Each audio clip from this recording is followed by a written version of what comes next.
मंडळी सध्या आपण पाहत असलेली निवड ही पुसेगाव प्रदर्शन 2024 दोन दाती काजळी खिलार कालवड गट.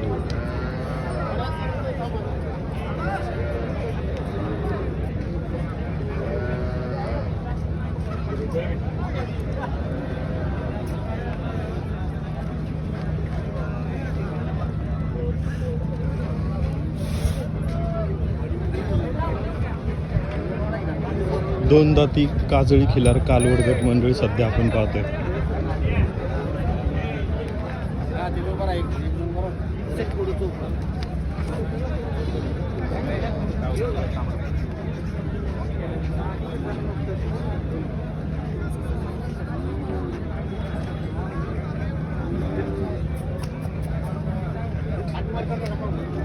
पुसेगाव प्रदर्शन 2024. धन्यवाद. खिलार महाराष्ट्राची शान.